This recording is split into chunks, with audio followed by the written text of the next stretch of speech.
At this time, bear with us. This is our last panel, and then we'll have questions and answers. I'd like to invite the panelists to come up and join us at the chairs, and I'd like to introduce Mark Cullen, who will be our moderator for the panel. Well, let me take the moment as the panel is assembling to welcome you all and add my welcome to my co-investigator, Dr. Maldonado, and for our many guests here today. It's a privilege to have you here. But I want to briefly introduce the panel. Our time is short, and then we're going to have a small round of questions, and then we're going to throw it open to the audience to pitch in some of your questions.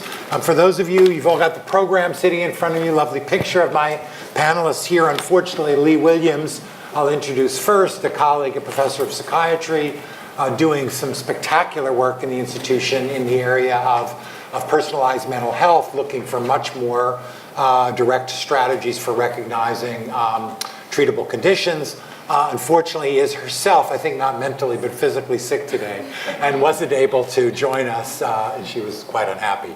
But I will briefly introduce my three colleagues. We'll start down at the far end. Joanna Mountain, an anthropologist and evolutionary geneticist, who is here from 23andMe. Sitting next to her, Marquitta White, a postdoctoral fellow in the Esteban lab up at the University of California, San Francisco, a recent speaker at our Center for Population Health Sciences, so I know she's good. And Sandra Lee, a colleague here in the Ethics Center, and who has worked extensively in a variety of the ethical issues that surround precision health and precision medicine. So I have a couple of questions, and I want to start first just more broadly in the notion of precision health and precision medicine, and then we're going to move to the more focused area of the relevance of precision medicine and precision health to health disparities. So Sandra, we'll start with you, and my question for you is what thoughts do you have about the panoply, the wide diversity of ideas and definitions and so forth that people have about precision health? I mean, how do you manage that when you think about this? Yeah, no, that's a great question. First of all, I wanted to thank and congratulate Rhonda on such a great symposium. It was really great to hear some of the findings from the work that Lisa described and the other panelists. I will say that many of your findings resonate with a project that we've been conducting at the Ethics Center. We're calling it the Value Study, and it's looking at how different populations think about the linkage between EHRs and biospecimens in this effort towards precision medicine research. What we found was that, gosh, language really matters. And the kinds of metaphors that we use to describe various components of precision medicine research can be really important in how people interpret all of these efforts. So, for example, we created these videos, short trigger videos to help us with some of our discussions with 5 different populations, South Asians, Chinese, African Americans, non-Hispanic whites, and Latinos. In the course of making those videos, we had to describe very basic things like the repository that's going to actually collect some of these data and biospecimens. We thought we were going to use the term biobank, and then we asked folks what they thought of that term. And it was interesting because we got a really range of different interpretations, everything from database to gold mine. And so the words that we use actually help inform the kinds of relationships that individuals think they're getting into. So this resource, if you think about it as a database versus a gold mine, it structures the kinds of expectations and assumptions that groups might have about what it's going to be used for, who's going to use it, what they would get out of it, what other users might get out of it. And so I think it's really important just thinking about the central metaphor of precision medicine, precision health, and how really collecting data on how people are thinking about that. Well, we are hoping before the end of our mini-symposium to have up on the Galaxy there some various definitions. Certainly you will see all the different things that people have been thinking around the room in response to that.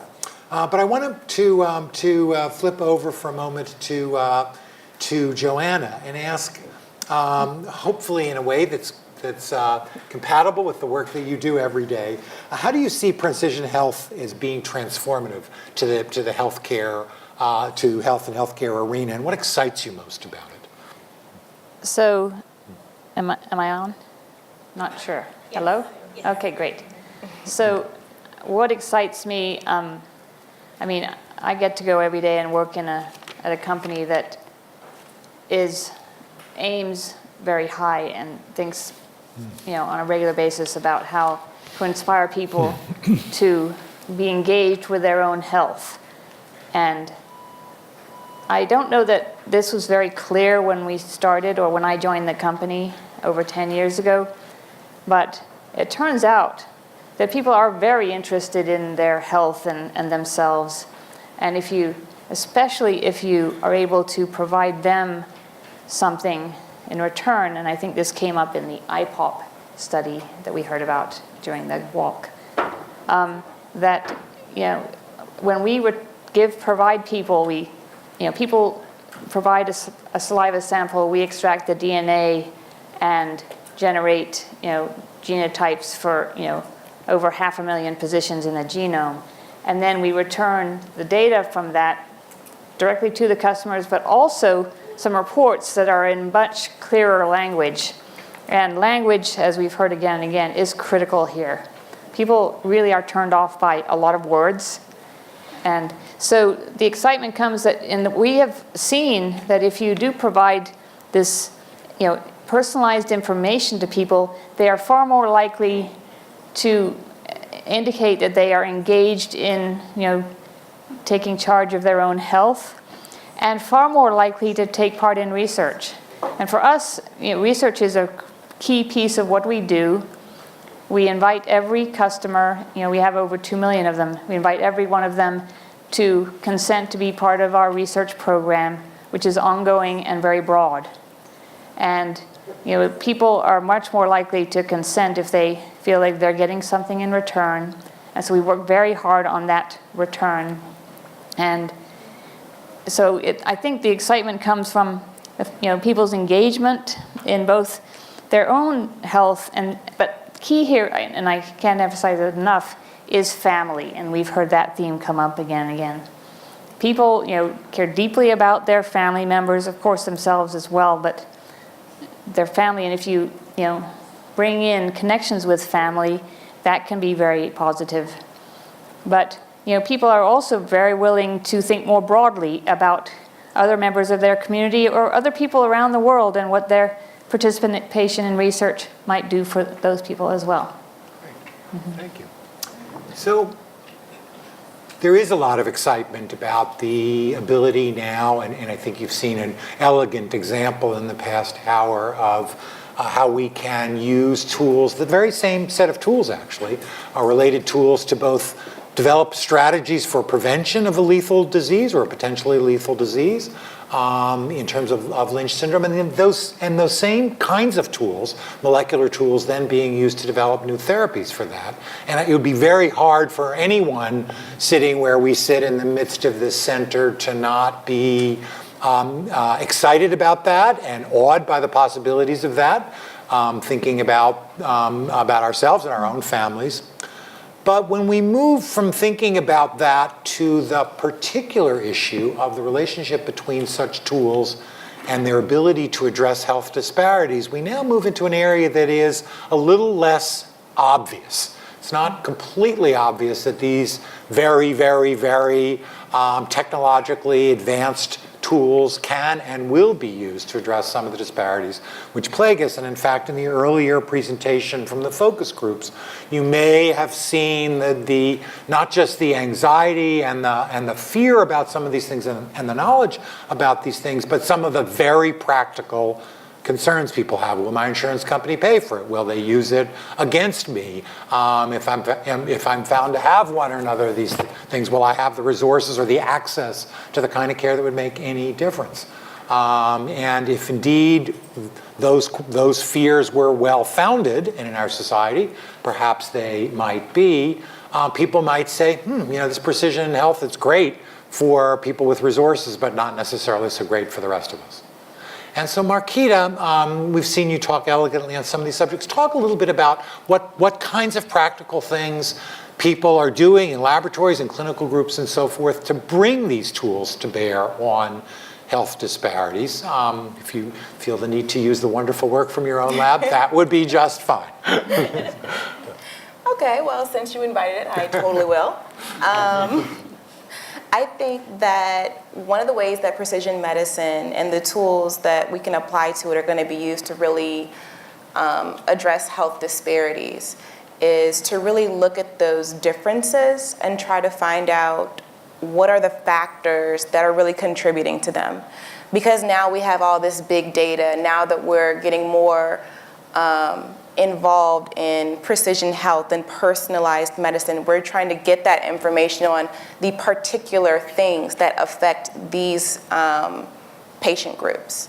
So if you have a certain patient group with an increased susceptibility or an increased mortality, to a condition, focus your attention there. Focus on the social, environmental, and genetic differences that you see in this, patient population versus ones that actually are responding better or have a lower prevalence. I think what's important is to realize that differences breed discovery. And that's really where you move the field forward and really learn things, is when you have differences and diversity, not just in your study populations, but in your methods and your techniques and your perspectives of your team. One example of where you could use biomedical science to really address health disparities. It's a very simple example. I'm from a pulmonary focused lab. So one of the things that pulmonologists do is they actually measure your lung function, just your baseline lung function, to see if you are above or below what they predict your normal lung function should be. They base this on equations. Well, one of the most common equations is known as the Hankinson equation. It's really cool because it's a population-based equation that helps them to set the normal line so that they can judge whether or not you are diseased or healthy. The problem is that those populations that it's based on is only 3. So they made an equation for whites, blacks, and Mexicans. If you are not white, black, or Mexican, what usually happens when you go to have that lung function test is the technician kind of eyeballs you a little bit and tries to shift you. Eyeballs you or eyeballs at you? Eyeballs the patient and tries to, kind of shift you into one of those groups so they can run the machine so they can actually take your lung function test. And that has a couple issues for the pulmonologist later because that normal line might not really be your normal line. And we know that, just baseline lung function varies greatly between populations. So if your doctor is looking at the readout, he's looking at the normal, and you are under it, it's kind of hard for him to interpret that if he knows ahead of time that you don't really fit into one of the groups the test was based on and really made for and optimized for. So one of the things that our group is trying to do is actually trying to find ways to optimize those for other populations that are more reflective of the current and future demographics of the country. Because then that way we're going to be improving patient care for the majority, of our patient population. And not just the ones that fit into like those 3 little boxes. So that's just one way that incorporating things like genetic ancestry would be able to maybe address some health disparities, just in that it will help physicians to be able to determine A, who actually does have pulmonary disease, and B, how that might actually affect disease progression and severity. That's another thing they kind of learn from those baseline lung function tests. Great. Thank you. Sandra, coming back to you, what kinds of work or advocacy at the societal level or the community level or within the scientific or provider community do we need to do to best assure or at least improve the likelihood that the tools that are now, the becoming increasingly the focus of our research attention actually do get used to address health disparities and not just used to advance the well-being of various entrepreneurs or scientists out for fancy prizes? Yeah, no, that's a great question. I will say that one of the findings from our research was that not only did different populations think about the risks and potential harms of precision medicine differently, but there was actually quite a big difference in terms of how they perceived value. So I think one of the take-home messages from our research was that if we can think about this precision medicine in terms of long-term relationships, this is really how things are changing in terms of how participants are interacting with researchers, but also in terms of kind of how things are decentralized now, delocalized. How can we maintain communication with participants and make sure that they understand that research findings are translating into better clinical care? And so one of the things that we're working on are thinking beyond consent, but really thinking about ongoing oversight and ways in which, can we think about creative ways that we can maintain communication, continue to foster trust, and to get messages out, like stories about value that go out to populations beyond that initial kind of interaction at the consent level. And I think that's very important in terms of maintaining that type of trust and nurturing that trust over the long term, because that's really what we're asking these participants to do, is to be with us over the long term. So Joanna, I want to come back to you. So you find yourselves in at least representing 23andMe in the interesting position of really having been way out there in front of the genetic side of the precision health explosion. The first people, making testing widely available and even accessible to the population. Having taken that leadership role, in what ways can the private sector, can a company like yours actually, be a strong advocate for the use of the tools that you've pioneered to the parts of the population that historically would not have been your first customers? Yeah. So since 2011, we've been conducting internal projects, internally funded projects, to diversify our database. And that was initially through a program called Roots into the Future, where we invited 10,000, we set aside 10,000 23andMe kits for individuals who identify as African American to sign up for 23andMe and obtain a kit at no cost. And we then invited those individuals to, answer questions about their health history, their family's health history, and in turn, provided them with our standard set of 23andMe reports. And that had a phenomenal impact on the diversity of our database, which we, at that point, 2010 and 11, in our early days, the 23andMe database was mirrored fairly closely the databases from many genetics labs around the world, where it was, determined that, over 96% of participants in genome-wide association studies were of European or even specifically Northern European ancestry. And that has changed a little bit, so that the estimate from last year by Malia Fulchen and Popejoy was down closer to 80%. So there have been improvements, but partly through initiatives like ours, where we've, diversified our the set of individuals who are part of our research program. And my colleague Megan Moreno is here, who's helped coordinate those studies. We've really, tried to reach out more broadly and loved hearing the suggestions of how to reach various communities and what is recommended or advised, because we struggle to think about that, and it varies.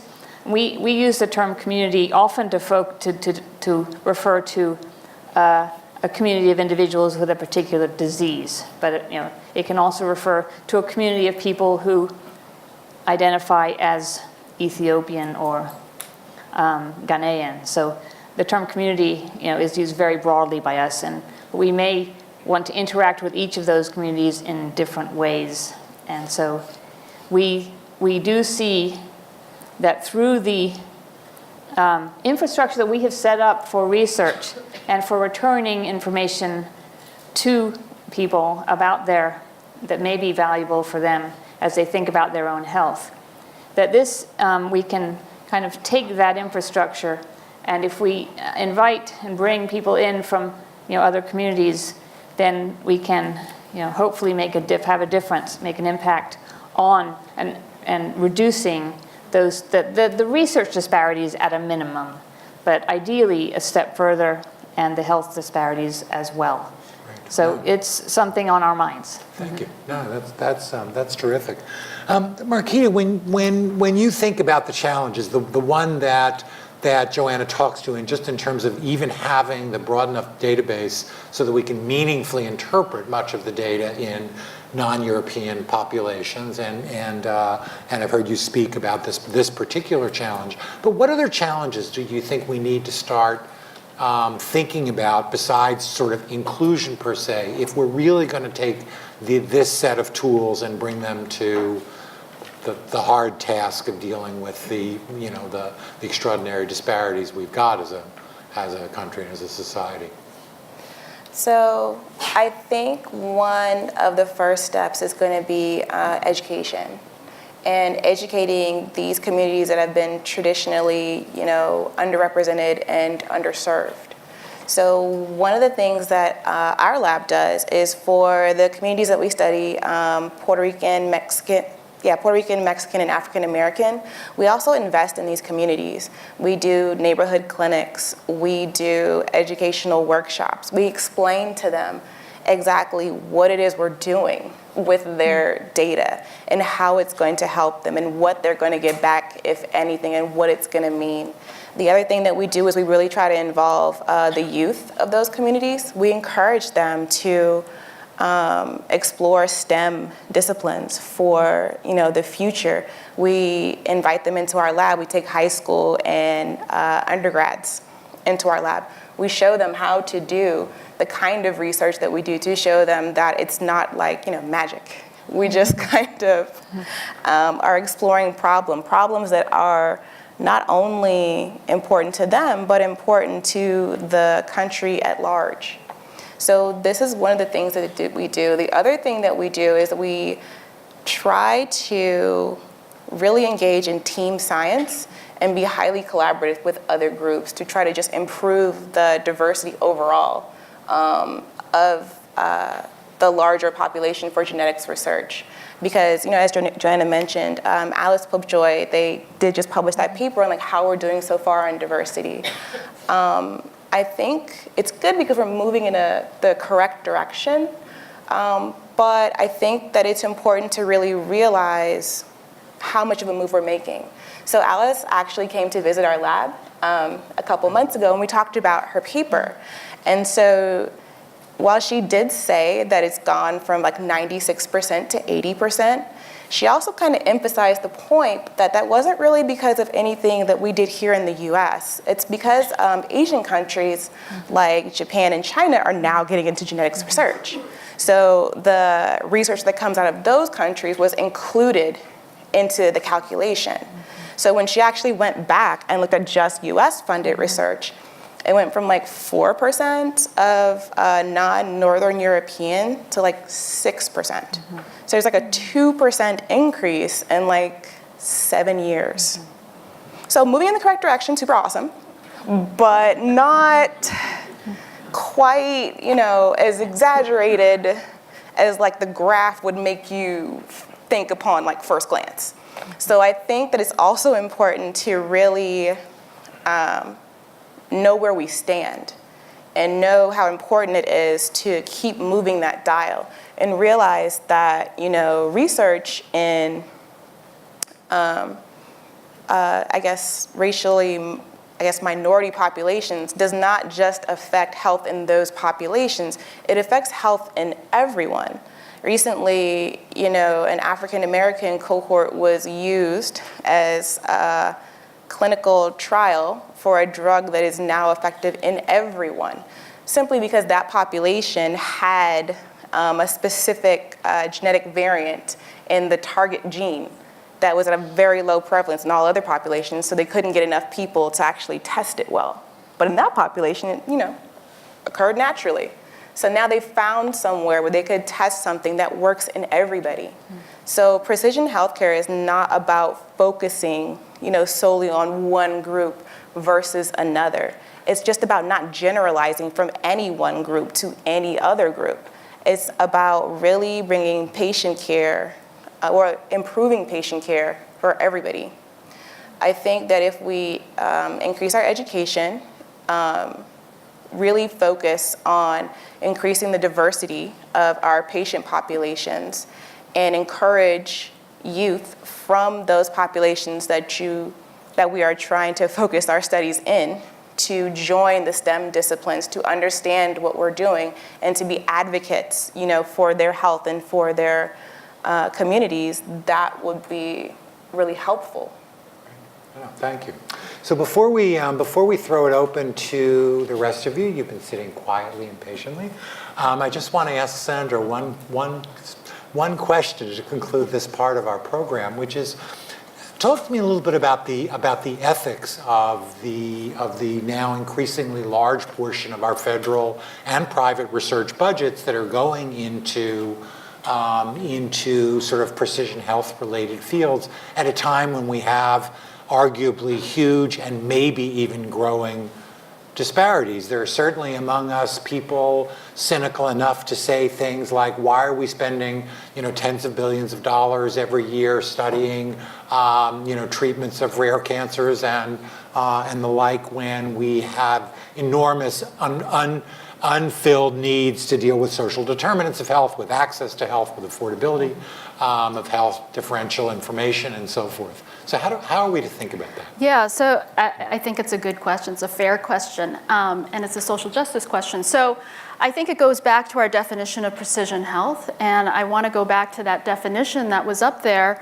and those two last words. It was genomics, I think it was environment and lifestyle, and I do think that there's a tendency to think about precision health as doggedly looking at the genomics, when there is the environmental and lifestyle and all of these other factors, the social determinants of health that need to be incorporated. That's where there's tremendous potential, if it indeed means that we're leveraging all of the data in terms of people's social experience, their social context, and many of the things that we know are actually perhaps have more explanatory power in terms of understanding health disparities and the burden of health. So if we can make good on that promise and really think about precision medicine in that very broad, very difficult way, I think we can justify this investment. But it really depends on that commitment.